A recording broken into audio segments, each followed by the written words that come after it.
بسم اللہ الرحمن الرحیم۔ اسحاق و نائلہ نے بلا شبہ ایک انسانی کا گناؤنا ترین کام دنیا کی مقدس ترین اور محترم ترین جگہ پر کیا۔ اسلام کی آمد سے قبل عہد جاہلیت میں اسحاق نامی ایک شخص تھا جو کہ قبیلہ بنی جرہم کا ایک نوجوان تھا، جبکہ نائلہ بنت زید کا تعلق بھی اسی قبیلہ جرہم سے تھا۔ قبیلہ جرہم وہ قبیلہ ہے جو سب سے پہلے مکہ میں آ کر آباد ہونے والے قبائل میں سے ایک ہے۔ تاریخ میں مذکور ہے کہ نائلہ بنت زید ایک حسین عورت تھی جو نیم عریاں لباس میں اپنے حسن کی نمائش کرتی تھی، اور اسی حالت میں وہ طواف بھی کیا کرتی تھی۔ وہ اکثر لڑکوں کے ساتھ علاقے میں جسم اور کپڑوں کی نمائش کرتے ہوئے دکھائی دیتی تھی۔ ان لڑکوں میں ایک نوجوان لڑکا سردار اسحاق بھی شامل تھا۔ ایک دفعہ اسحاق اور نائلہ تنہا خانہ کعبہ میں داخل ہوئے کہ اس وقت وہاں ان کے علاوہ کوئی نہ تھا۔ تنہائی کا موقع پا کر دونوں ایک دوسرے سے پیار بھری باتیں کرتے ہوئے بدکاری کرنے پر اتر آئے تھے۔ ان دونوں نے خانہ کعبہ میں زنا کاری کی۔ جب انہوں نے کعبہ میں یہ شرمناک کام کیا تو اللہ تعالیٰ کی طرف سے ان پر قہر نازل ہوا، تو اللہ تعالیٰ نے ان دونوں کو پتھر کا بنا دیا۔ قافلے والوں نے ان دونوں کے پتھر جسم کو اٹھا کر باہر لا کر کھڑا کر دیا تاکہ لوگ ان دونوں کو دیکھ کر عبرت حاصل کریں کہ مقدس جگہوں پر بے حرمتی کرنے کا انجام یہ ہوتا ہے۔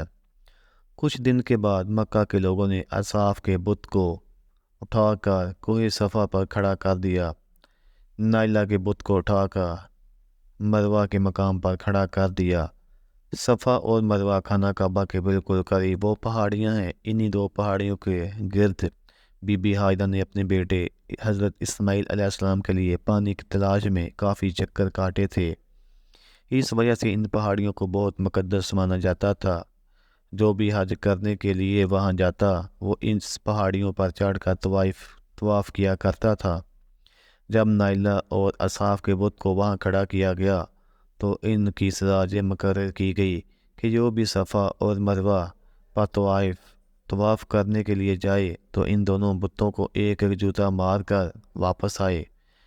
کافی مدت تک جوتے والا سلسلہ جاری رہا۔ اس کے بعد لوگوں نے ان کو تھپڑ مارنا شروع کر دیا۔ اس کے بعد لوگوں ان بتوں اسحاق اور نائلہ کو ہاتھ لگانا ہی مناسب نہ سمجھتے تھے۔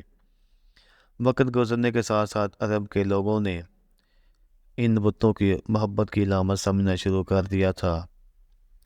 قبیلوں میں اسحاق اور نائلہ کی کہانی کو بڑے فخر سے ایک دوسرے کو بیان کیا جانے لگا۔ اس کے بعد لوگوں نے ان کو محبت کی دیوی اور دیوتا ماننا شروع کر دیا۔ آہستہ آہستہ یہ صورتحال ہو گئی کہ اسحاق اور نائلہ کے بت کو عرب والے بڑے بتوں میں شمار کیا کرتے تھے۔ اسحاق و نائلہ بت کے عرب والے اتنے پاگل ہو گئے تھے کہ وہ ان پر منتیں مانگتے تھے۔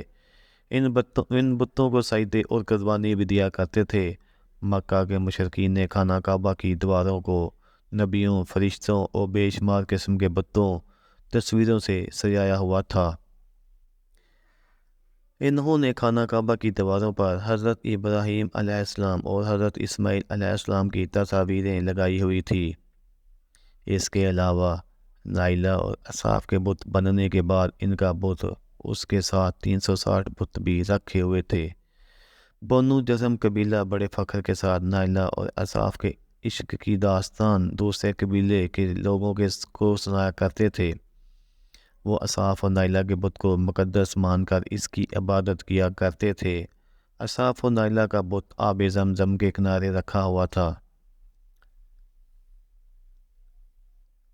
بڑے بڑے پجاریوں نے ان دونوں بتوں کو اسحاق اور نائلہ خانہ کعبہ سے اٹھا کر صفا مروہ کے مقام کے وسط میں کھڑا کر دیا۔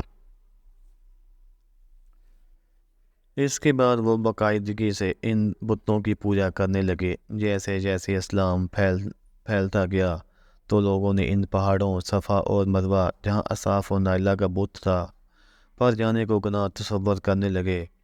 اس وقت نبی اکرم صلی اللہ علیہ وسلم پر وحی نازل ہوئی کہ صفا اور مروہ پر جانے میں کوئی گناہ نہیں ہے۔